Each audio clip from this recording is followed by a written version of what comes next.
ഇത് നമ്മുടെ പോണ്ടിലെ കോയി ഫിഷാണ്. ഇതിന് സ്ലീപ്പിംഗ് ഡിസോർഡറും കുറച്ച് ഫംഗൽ ഇൻഫെക്ഷനും ഉണ്ട്. അപ്പം നമ്മളിന്ന് ട്രീറ്റ് ചെയ്യാൻ പോവാണ്. അതിനായി ഒരു ബക്കറ്റ് കുറച്ച് വെള്ളം എടുത്തിട്ട് അതിൽ കുറച്ച് ഉപ്പിടുക.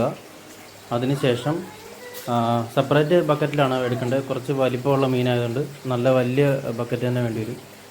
അതിലോട്ട് കുറച്ച് ഉപ്പിടുക. അതിനുശേഷം ഫംഗൽ ഇൻഫെക്ഷൻ മാറാനുള്ളൊരു ലിക്വിഡുണ്ട്, നമുക്ക് കടയിലൊക്കെ അവൈലബിൾ ആണ്, 50 രൂപയാണ്. അത് ഒരടപ്പ് ഒഴിക്കുക. പിന്നെ നമ്മൾ പോണ്ടിൽ നിന്നും നമ്മുടെ മീനെ സെപ്പറേറ്റ് ആക്കാൻ വേണ്ടി അതിനെ വലയിട്ട് പിടിക്കുകയാണ്.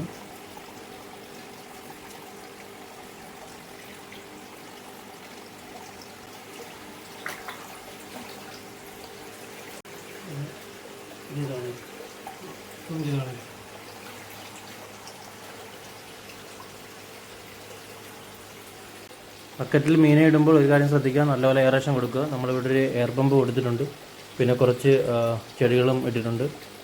അപ്പോൾ ഒരു 4 ദിവസത്തേക്ക് ഈ മീനെ ഇവിടെ തന്നെ ഇടുക. 4 ദിവസത്തിന് ശേഷം അത്യാവശ്യം ഫുഡൊക്കെ എടുത്തു തുടങ്ങി നമ്മുടെ കോഴിക്കാർപ്പ്. അതിനുശേഷം നമ്മൾ കോണിലേക്ക് തിരികെ തന്നെ ഇടുകയാണ്.